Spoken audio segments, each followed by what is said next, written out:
मैं सोचती चांदना है, सोचती चांदना, मैं उसी दिन तेरे को मान जाऊंगा कि तू नेता है, तू कांग्रेस का है। तो मैं पूछना चाहता हूँ, तू एक दिन राजू सत्ता के खिलाफ बोल जा, एक दिन ओम बिरला के खिलाफ बोल जा, मैं समझ जाऊंगा कि अशोक चांदना तू कांग्रेस का है। मैं उधर से 12 से मैं लेके आऊंगा, गिलास भाई तुम बूंदी से लेके आना, मेरा भाई नरेश नागर झालावाड़ से लेके आना। इस पूरे कोटा को जाम कर देंगे, जाम। किसानों का, गरीबों का हित जब तक नहीं होगा, जब तक इनके बच्चे पढ़ लिख कर उस स्थान पर नहीं पहुंच जाएंगे जहाँ कानून बनते हैं, जहाँ नीतियां बनती है। लेकिन दुर्भाग्य की बात है, दुर्भाग्य की बात है इस हड़ौती में, यह अन्नपूर्णा हड़ौती, जहाँ पर अगर मैं राजस्थान में अगर कहीं सबसे ज्यादा किसानियत है, सबसे ज्यादा बात करेंगे, लेकिन हमने नहीं सुना। मैं पूछना चाहता हूँ, ओम बिरला का इतिहास उठा के देख लेना, ओम बिरला का इतिहास उठा के देख लेना, परमार चंद भाया का इतिहास उठा के देख लेना, उस प्रताप सिंह के पूर्वजों का इतिहास उठा के देख लेना। है मेरे किसान भाइयों, है मेरे नौजवान भाइयों, है मेरे किसान भाइयों, ये ओम बिरला एक साधारण परिवार, एक मास्टर के परिवार में पैदा हुआ।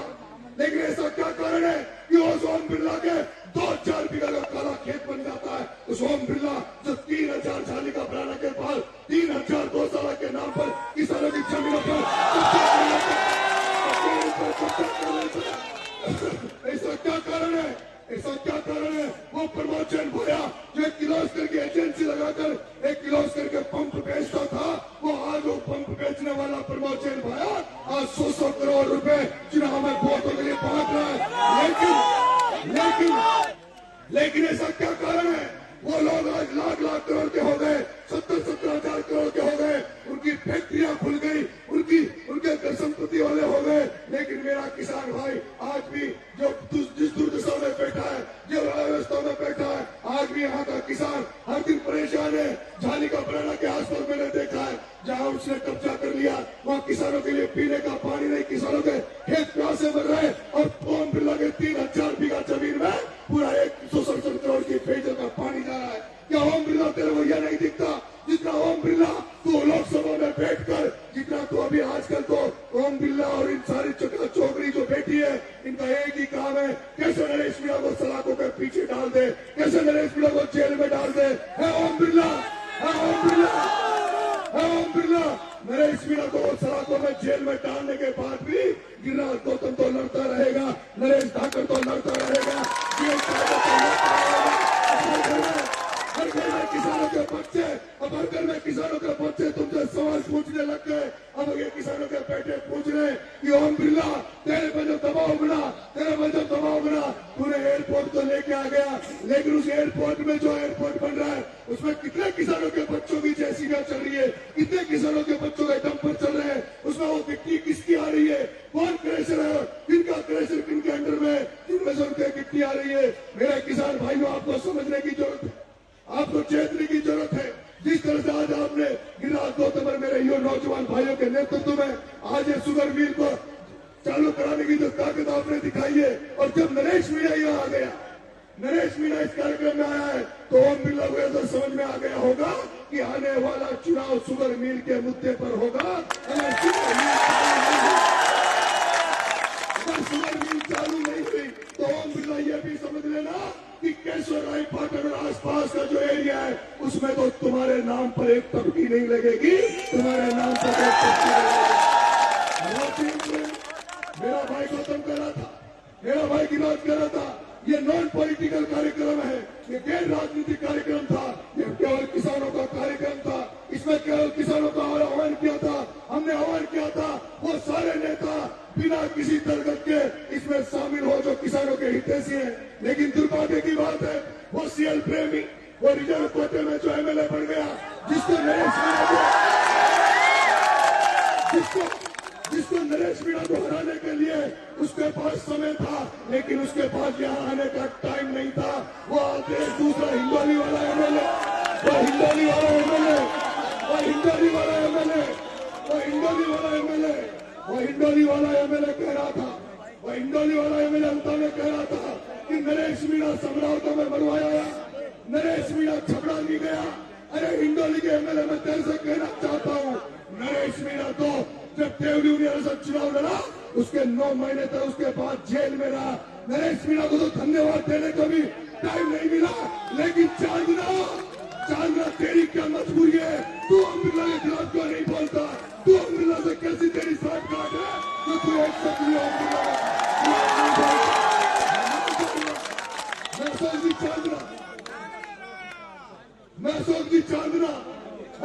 चांदना, मैं उसी दिन तेरे को मान जाऊंगा कि तू नेता है, तू कांग्रेस का है। तो मैं पूछना चाहता हूँ, तू एक दिन राजू दत्ता के खिलाफ बोल जा, एक दिन ओम बिरला के खिलाफ बोल जा, मैं समझ जाऊंगा कि अशोक चांदना तू कांग्रेस का है। तू कांग्रेस का नहीं, तू किसी का नहीं है।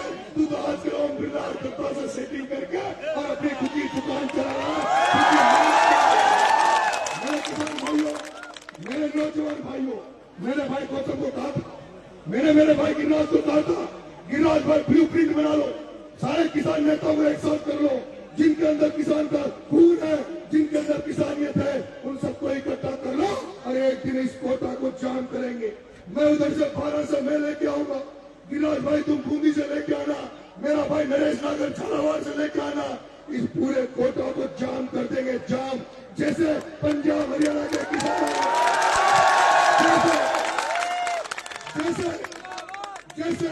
जैसे पंजाब और हरियाणा के किसानों ने दिल्ली को घेर लिया था, दिल्ली को जाम कर दिया था। मेरे किसान भाइयों तैयार हो जाओ, एक दिन जितने भी किसानों के मुद्दे हैं, क्योंकि मैं देखता हूँ समर्थन मूल्य पर काटे, समर्थन मूल्य पर अभी हमारी फसलें कट जाएगी। जब किसान समर्थन फसलों को कटाकर खेत बेच चुका होगा, मंडियों में बेच चुका होगा, उसके बाद समर्थन मूल्य पर काटे लगते हैं। फसल बीमा के बारे में अभी तक हमारे किसान भाई जानते नहीं है। कहते हैं मुआवजा मिल गया, मुआवजा जो नुकसान होता है उसको सरकार देती है, लेकिन जो फसल बीमा का पैसा है आज दिन तक हालत में नहीं मिलता, क्योंकि उसको ये बिरला और ये बिरला के जो बैठे हैं कलेक्टर आईजी, ये जो लोग बैठे हैं ये उसको खा जाते हैं। उसमें हजारों करोड़ का घोटाला उसमें होता है। बिजली की समस्या ले लो, मेरे भाइयों किसान भाइयों, मैं जल्दी, क्योंकि अभी जैसे ही मैंने घोषणा करी थी, मैं जल्दी एक किसान आंदोलन 12 में करने वाला था, लेकिन इनको लग गया कि नरेश मीणा को वापिस से सड़कों में डालो, कुछ ऐसा करो ताकि ये जनता के बीच में नहीं जा सके। और जब मैं अभी इटावा में मेरे अंतर विधानसभा में घूम रहा था, वहां जा रहा था, आपको सब पता होगा कैसे मेरे ऊपर हमला हुआ। हमला मेरे ऊपर हुआ, मारने का प्रयास मेरे पे किया गया, और उसके बावजूद भी तुम्हारे भाई नरेश मीणा पर 307 की धारा लगा दी, 15 मेरे साथ मुलजिम बना दे। एक दीन बंधु धाकर, एक धाकर समाज का व्यक्ति जो बेचारा मेरे साथ रहता है, जिसका कोई लड़ाई झगड़े से कोई लेना देना नहीं, लेकिन प्रमोद चैन भाया ने उस दीन बंधु ठाकरे का नाम भी नरेश मीणा के साथ छोड़ दिया ताकि ये डर जाए, इसके साथ लगेंगे नहीं। मेरे को रोकने का प्रयास किया जा रहा है, लेकिन नरेश मीणा डरने वाला नहीं है। पहले भी 9 महीने जेल जाकर आया हूँ, किसानों के लिए लड़ाई लड़ता हूँ, नौजवानों के लिए लड़ाई लड़ता हूँ। छात्र राजनीति में था तो छात्रों के लिए लड़ाई लड़ी, और अब एक ही इच्छा है मेरे भाइयों, एक ही इच्छा है। जैसे चौधरी चरण सिंह ने, महेंद्र टिकैत ने, इन लोगों ने जिस तरह से किसानों की लड़ाई लड़ी है, हम भी इस हालत में लड़ना चाहते हैं। जैसे गंगानगर के किसान आंदोलन होते हैं, जैसे अभी हनुमानगढ़ में किसान आंदोलन हुआ। मेरे किसान भाइयों, अगर तुम अपना भला चाहते हो, तुम अपनी आने वाली पीढ़ी का भला चाहते हो, तुम चाहते हो कि इस आंदोलन जो आंदोलन हो, किसानों की लड़ाई लड़ी जाए, तो अपनी लड़ाई खुद को लड़नी पड़ेगी। इन एमएलए एमपी दलीय नेताओं से आपको उम्मीद नहीं करनी चाहिए, आपको सड़क पर उतरना चाहिए। मैं आपसे कह रहा हूँ, आह्वान कर रहा हूँ, जल्दी हम लोग बैठ कर एक डेट तय करेंगे, जल्दी हम लोग बैठ कर एक तय करेंगे। क्या चाहते हो, पहले जिले वाइज घेराव करें या संभागीय आयुक्त का घेराव करें? संभाग, लेकिन फिर केवल भाई गिरिराज गौतम का काम नहीं रहेगा पीले चावल बांटने, केवल नरेश नागर का काम नहीं रहेगा, केवल जोनेश जीएल का काम नहीं रहेगा, चेतराम का काम नहीं रहेगा। हम सबको कसम खानी पड़ेगी कि हम सबको गांव-गांव, घर-घर जाकर किसानों को पीले चावल बांटने होंगे। हमें ट्रैक्टरों को तैयार करना होगा, हमारे चेहरों को तैयार करना होगा, ट्रैक्टरों में टैंक लगाना होगा, और गैस के सिलेंडर हर गांव से कमेटियां बनानी होगी, और उसके बाद कलेक्टर का एक संभागीय आयुक्त का ऐसा घेराव करे जैसा दिल्ली में घेराव हुआ था। और जिस दिन लाख 2 लाख किसान इसके टोटल संभागीय आयुक्त का घेराव कर लेंगे।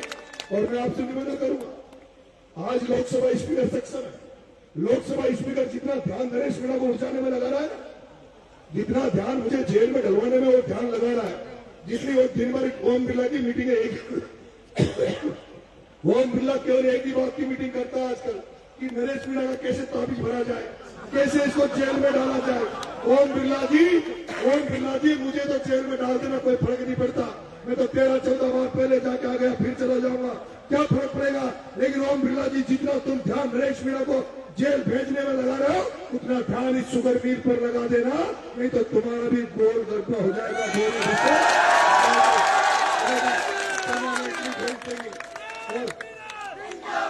लेकिन गौतम साहब मुझे एक बात और सुनने में आई कि पिछली बार 200 करोड़ रुपए बांटा, 200 करोड़ बांटा, 40,000 से बड़ी मुश्किल से पार पड़ी। और भाई एक बात यह भी लाग रही होगी तो आजकल ओम बिरला जी को ध्यान कोटा बूंदी में कम से वह भीलवाड़ा बाहर बेचारे बताए, तो 200 करोड़ बांटे बाद भी 40,000 रुपये जो मान लो, तो अगली बार तो ये पूरा बंद कर देगा, तो सुनबा मारी जाए तो भागवाड़ा चक्कर में जाए। लेकिन आदरणीय ओम जी बिरला साहब, आप लोकसभा के स्पीकर हो, देश के 3री नंबर की सीट पर आप विराजमान हो, अगर आप चाहेंगे तो शुगर मिल आपके लिए बड़ी बात नहीं है, ये शुगर मिल आपके लिए बड़ी बात नहीं है। इसलिए हम यहाँ चेतावनी भी देते हैं और आपको हम निवेदन भी करते हैं बिरला जी कि आप जल्दी से जल्दी इस शुगर मिल के मामले में अपने कदम आगे बढ़ाएं